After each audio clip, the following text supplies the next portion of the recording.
రాములు అందిస్తారు. చెప్పండి రాములు. మాధవి, ఏదైతే ఈరోజు కవితకు బెయిల్ మంజూరు కావడంతో తెలంగాణ భవన్లో కార్యకర్తల కోలాహలం నెలకొంది. ఇప్పుడే బెయిల్ మంజూరు అయిన నేపథ్యంలో కార్యకర్తలందరూ నేతలందరూ కూడా ఎమ్మెల్సీ మసవంచార్తో పాటు మాజీ ఎమ్మెల్యేలు ఎమ్మెల్సీలతో పాటు పలువురు ముఖ్య నేతలు కూడా స్వీట్లు పంచుకున్నారు. ప్రస్తుతం మనతో మాట్లాడడానికి బీఆర్ఎస్ పార్టీ నేత రాకేష్ రెడ్డి ఉన్నారు. సార్ రాకేష్ రెడ్డి గారు, చెప్పండి, వాళ్ళ కవితకు బెయిల్ మంజూరు అవడాన్ని ఏ విధంగా చూస్తారు?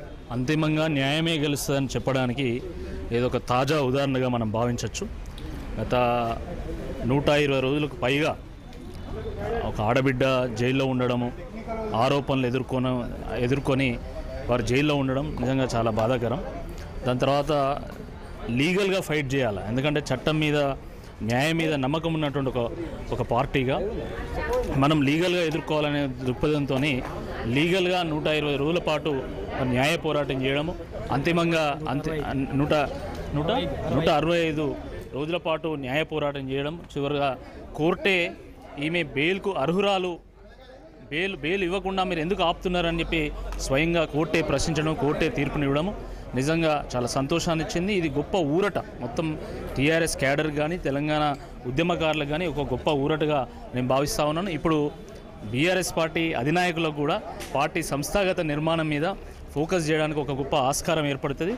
తప్పకుండా మళ్ళీ ఒక పునర్వైభవాన్ని సంతరించుకుంటుంది పార్టీ.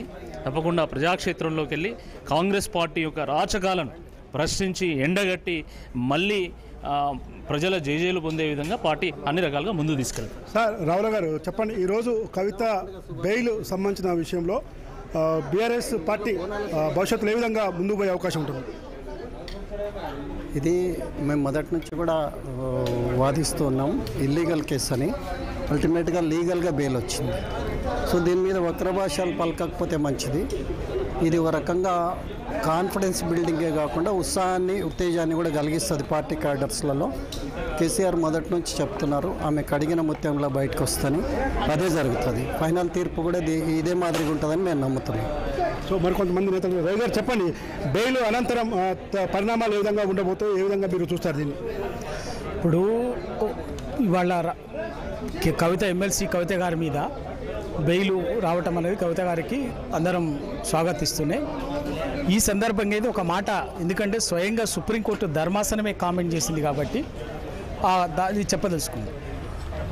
విచారణ పూర్తయిన తర్వాత, ఛార్జ్ షీట్ దాఖలు చేసిన తర్వాత నెలల తరబడి జ్యుడిషియల్ కస్టడీలో ఉండడం ఎట్లా ఉంచుతారో, అవసరమైంది ఎందుకు, దాంట్లో అర్థం లేదు అని చెప్పేసి కామెంట్ చేస్తారు. అంటే దాన్ని ఏం చెప్తుందంటే కవిత గారిని ఎంత రాజకీయంగా కుట్రపూరితంగా అక్రమ కేసు బనాయించిన దానికి అంతకంటే ఇంకేం ఉదాహరణ ఇంకేం లేదు. అయినప్పటికీ కూడా వాటన్నిటిని అధిగమించి లీగల్గా న్యాయ పోరాటం చేసి ఇవాళ ధర్మబద్ధంగా, న్యాయబద్ధంగా ఇవాళ కవిత బెయిల్ వచ్చింది. దాన్ని రేపు అంతిమంగా కూడా అదే విధంగా కేసులో అదే ధర్మంతో, అదే న్యాయంతో గెలుస్తుంది. కవిత గారు కడిగిన ముత్యంలాగా వస్తారు. అయితే కవిత గారి మీద కేసును బనాయించడం వెనుక ఉన్నటువంటి కుట్ర ఏంటంటే, ఇవాళ తెలంగాణ అస్తిత్వానికి, తెలంగాణకు ఒక పెద్ద దిక్కుగా నిటారుగా నిలబడినటువంటి కేసీఆర్ గారి స్థైర్యాన్ని దెబ్బతీయాలన్నటువంటి రాజకీయ కుట్రతోటి ఈ కవిత మీద ఈ అక్రమ కేసును బనాయించడం జరిగింది. ఇవాళ దాని నుంచి ఊరట వచ్చింది. బరాబర్ ఇప్పుడు ఖచ్చితంగా ఇప్పటికే కాంగ్రెస్ పార్టీ ఇటు అధికారంలోకి వచ్చినటువంటి రాష్ట్రంలో అధికారంలో మాయమాటలు చెప్పి 420 అబద్ధపు హామీలు చెప్పి ప్రజల్లో విషం జిమ్మి అధికారంలోకి వచ్చినటువంటి కాంగ్రెస్ పార్టీ ఇప్పటికే మాట తప్పింది. వాటన్నిటువంటి వాళ్ళు ఇచ్చినటువంటి హామీల మీద ఇవాళ క్షేత్రస్థాయిలో టీఆర్ఎస్ పార్టీ కార్యరంగంలోకి దిగుతుంది. దాన్ని మంచిది. ఇవాళ కాంగ్రెస్ పార్టీ ఏం మాట్లాడుతుందో, బీజేపీ కాంగ్రెస్తో ఇక్కడ తెలంగాణ రాష్ట్ర కాంగ్రెస్కు కేంద్ర బీజేపీకి ఉన్నటువంటి అక్రమ సంబంధం ఏందో కూడా భవిష్యత్తులో త్వరలోనే ప్రజాక్షేత్రంలో చెప్పబోతున్నాం. సార్ మీరు చెప్పండి, గోవర్ధన్ రెడ్డి గారు, కవితకు బెయిల్ మంజూరైంది, తదుపరి పరిణామాలు ఎట్లా ఉండబోతాయి? చాలా సంతోషకరమైన విషయం.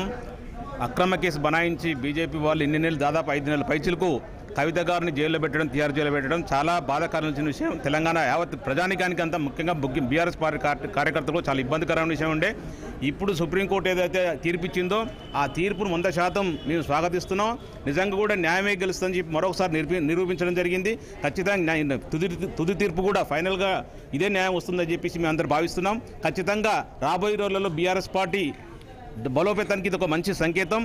కవితక్క గారు హైదరాబాద్కు వచ్చిన తర్వాత ఖచ్చితంగా పార్టీ అధినాయకుడు కేసీఆర్ గారు ఖచ్చితంగా పార్టీని బలోపేతం చేయాలని మనస్ఫూర్తి కోరుకుంటూ రాబోయే రోజులలో బీఆర్ఎస్ పార్టీకి మంచి రోజులు వస్తాయని చెప్పి పూర్తి విశ్వాసంతో ఉన్నాం. వచ్చేది గవర్నమెంట్ కూడా బీఆర్ఎస్ పార్టీ గవర్నమెంట్ ఉంటుంది. ఈ ఆల్రెడీ 13 అంశాలతో కూడిన 6 గ్యారెంటీలు ఇచ్చేసి అన్ని అబద్ధాలు హామీలు ఇచ్చేసి ఇప్పుడు ఏ ఒక్క హామీలు నెరవేర్చట్లేదు కాబట్టి ప్రజలంతా విసిగిపోయి ఉన్నారు. ఏ రంగం కూడా సంతోషంగా లేదు. అందరూ బాధతో ఉన్నారు, అందరూ కోపంతో ఉన్నారు కాంగ్రెస్ పార్టీ మీద. ఖచ్చితంగా కూడా రాబోయే రోజుల్లో బీఆర్ఎస్ పార్టీ గవర్నమెంట్ వస్తుందండి. మీరు చెప్పండి ఈరోజు పరిణామాలు ఏ విధంగా? ఉద్యమ నాయకురాలు కవిత మీద భారతీయ జనతా పార్టీ ఉద్దేశపూర్వకంగా కేసీఆర్ గారి యొక్క మనోధైర్యాన్ని దెబ్బతీయాలనే ఉద్దేశంతో తప్పుడు కేసు పెట్టి 125 రోజులు ఇలా తిహార్ జైల్లో ఉంచిన సంగతి అందరికీ తెలుసు. చివరికి కేసీఆర్ గారు చెప్పినట్టుగా కడిగిన ముత్యం వల్లే కవిత గారు బయటకు వస్తారని చెప్పారు. ఇలా సుప్రీంకోర్టులో న్యాయమే గెలిచింది. కవిత గారి యొక్క బెయిల్ సందర్భంగా మొత్తం యావత్ భారత రాష్ట్ర సమితి హర్షాన్ని ప్రకటిస్తూ ఉన్నది. తప్పకుండా మా యొక్క ఉద్యమాన్ని పునర్నిర్మాణం చేసుకొని కవిత గారిని ఇలా వచ్చిన బెయిల్ సందర్భంగా హర్షాన్ని ప్రకటిస్తా ఉన్నాం. సో మన జాగృతి మహిళా నాయకురాలు గీత ఉంది. గీత మేడం చెప్పండి, ఈరోజు ఎమ్మెల్సీ కవితకి బెయిల్ మంజూరైంది, మీరు ఏ విధంగా ఫీల్ అవుతున్నారు? చాలా సంతోషంగా ఫీల్ అయిపోతున్నాం మేమంతా. చాలా సంతోషంగా ఉంది. ఎందుకు అంటే ఇన్ని రోజులు అక్రమంగా పెట్టిన కేసు ఇవాళ విడుదల అయ్యేసరికి భగవంతుడు మాకు న్యాయమే చేసిండని చెప్పేసి అనుకుంటున్నాం. ఇవాళ వచ్చిన సందర్భంగా, ఇవాళ కవితక్క గారు వచ్చిన సందర్భంగా మా అందరికీ సంతోషం, చాలా సంతోషంగా ఉంది. మాటల్లో చెప్పలేకపోతున్నాం ఇంకా మేమంతా. ఈరోజు మాకు పండగ వాతావరణంలో ఉంది. ఇవాళ మాకు కూడా చాలా సంతోషంగా ఉందండి కవితక్క రావడము. అసలు ఏ తప్పు చేయకుండా ఇన్ని రోజులు ఒక ఆడబిడ్డను జైల్లో పెట్టడం ఎంతవరకు న్యాయం? అసలు మేమందరం ఇప్పుడు చాలా సంతోషంగా ఉన్నాము. సంబరాలు చేసుకోవడానికి ఇక్కడికి వచ్చినాము.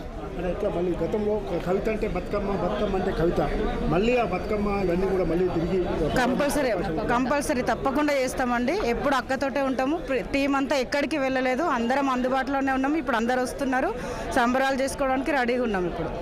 సో మొత్తం మీద కార్యకర్తలతో పాటు నాయకులు కూడా ఈరోజు కవిత బెయిల్ మంజూరు పైన హర్షం వ్యక్తం చేస్తున్నారు. కవిత గతంలో జాగృతి పేరుతో ఎలాంటి కార్యక్రమాలు నిర్వహించిందో మళ్ళీ ఆ కార్యక్రమాలు తిరిగి పునరావృతం చేస్తుంది. ఇలా బీజేపీ కాంగ్రెస్లు చేస్తున్న వ్యాఖ్యల్ని మనం పట్టించుకోవాల్సిన అవసరం లేదు. వాళ్ళు ఎప్పుడు బీఆర్ఎస్ను ఏ విధంగా ఖతం చేయాలి, ఏ విధంగా ఇబ్బంది పాలు చేయాలని చెప్పి మాత్రమే చూసేవాళ్ళు తప్ప ఇప్పుడు కొత్తగా చేసేది లేదు. కాబట్టి మనం పెద్దగా పట్టించుకోవాల్సిన అవసరం లేదని చెప్పి చెప్తాను. మనం సీనియర్ అడ్వకేట్ రాజేశ్వరరావు గారు సార్ చెప్పండి, ఇవాళ మొత్తం అంటే మీరు ఒక సీనియర్ అడ్వకేట్, ఈరోజు ఓవరాల్గా ఈ 5 నెలల కాలంలో మొత్తం జరిగిన పరిణామాలు ఏంటి అసలు? వాస్తవంగా ఒక తప్పుడు కేసుల్లో ఇరికించబడ్డ వ్యక్తి, ఒక ఉద్యమ నాయకురాలు, ఆ విషయాన్ని పక్కన పెడితే రాజకీయ కక్షతోని కేసులో ఇరికించడం జరిగింది, జైలుకు పంపించడం జరిగింది. కానీ ఈ 5 నెలల పరిణామాల ఇన్వెస్టిగేషన్ అంటే ఒక నిజమైన నేరము జరిగితే దాని ఇన్వెస్టిగేషన్ ఏ విధంగా ఉంటుందో, ఒక కల్పిత నేరం మీద ఇన్వెస్టిగేషన్ జరిగితే ఇన్వెస్టిగేషన్ రిపోర్ట్ ఏ విధంగా ఉందో ఈ 2 ఛార్జ్షీట్లను చూస్తే చాలా స్పష్టంగా బయటపడుతుంటుంది.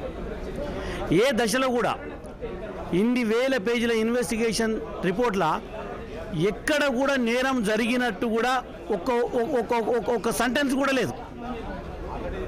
కాబట్టి ఒకవేళ 5 నెలల పాటు ఒక నాయకురాలు లోపల ఉన్నా కానీ చివరికి న్యాయస్థానం ఒక మంచి తీర్పు ఇచ్చింది. అంటే మాకు ఒక విశ్వాసం ఉండే, మనీష్ సిసోడియా గారు బెయిల్ అప్లికేషన్లో సుప్రీంకోర్టు ఏ అంశాలను అయితే పరిగణన తీసుకున్నదో, ఏ కామెంట్లు అయితే చేసిందో, ఖచ్చితంగా కవిత గారు బెయిల్ అప్లికేషన్లో కూడా అదే అప్లికేబిలిటీ వస్తుంది, బెయిల్ వస్తుందనే విశ్వాసం ఉండే. కానీ కేంద్రంలో ఏ ప్రభుత్వం ఉన్నా కానీ ఇటువంటి రాజకీయ వేధింపులకు, రాజకీయ కక్షలకు కేంద్ర ప్రభుత్వ ఏజెన్సీలను తీసుకోకూడదనేది ఈరోజు జడ్జిమెంట్లో వచ్చిన కొన్ని అంశాలు, ఈరోజు బెయిల్ ఆర్డర్లో వచ్చిన కొన్ని అంశాలు ఆ ఏజెన్సీలకు ఒక చెంపపెట్టలాగా ఉంటాయి. అదేవిధంగా ఈ ఏజెన్సీలను ఎన్నుకుంటే నడిపిస్తున్న రాజకీయ పార్టీలకు కూడా ఒక చెంపపెట్టలాగా ఉంటాయి. సో మొత్తం మీద ఈరోజు ఎమ్మెల్సీ కవితకి సుప్రీంకోర్టులో ఈడీ కేసులోనూ అటు సిబిఐ కేసులో 2 కేసుల్లో కూడా బెయిల్ మంజూరు అవడానికి మాత్రం బీఆర్ఎస్ పార్టీ శ్రేణులు స్వాగతిస్తూ ఇప్పటికే ఢిల్లీ సుప్రీంకోర్టు బయట మాజీ మంత్రులు కేటీఆర్, హరీష్ రావు, ప్రశాంత్ రెడ్డి, గంగుల కమలాకర్తో పాటు పలువురు ఎమ్మెల్యేలు, ఎమ్మెల్సీలు అందరూ కూడా పెద్ద ఎత్తున సంబరాలు జరుపుకున్నారు కవిత బెయిల్ రావడం పట్ల. గత 5 నెలలకు పైగా ఈరోజు టీఆర్ జైల్లో కవిత ఉన్నది.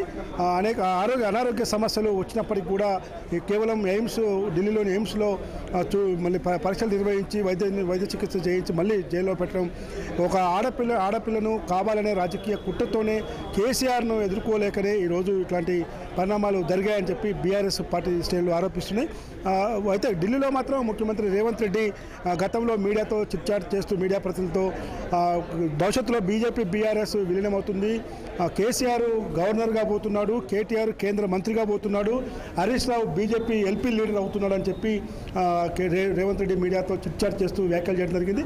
ఆ పరిణామాలు అవన్నీ కూడా రాజకీయ కుట్రలో భాగంగానే వ్యాఖ్యలు చేస్తున్నారని చెప్పి కొద్దిసేపటి క్రితం మాట్లాడిన మధుసూదనాచారి స్పష్టం చేయడం జరిగింది. ఇది ఓవరాల్గా తెలంగాణ భవన్లో ప్రస్తుతం ఉన్న పరిస్థితి. మాధురి, రాము, ఇన్నాళ్ళు సుప్రీంకోర్టు బెయిల్ మంజూరు చేయకపోవడానికి కారణం సాక్ష్యాలను తారుమారు చేస్తుందనే ఉద్దేశంతో బెయిల్ మంజూరు చేయలేదు. కానీ ఇప్పుడు బెయిల్ మంజూరు చేయడానికి హెల్త్ ఇష్యూ కాకుండా ఇంకా ఏదైనా రీజన్ ఉంటుందా? అసలు దీన్ని మనం ఎలా తీసుకోవచ్చు?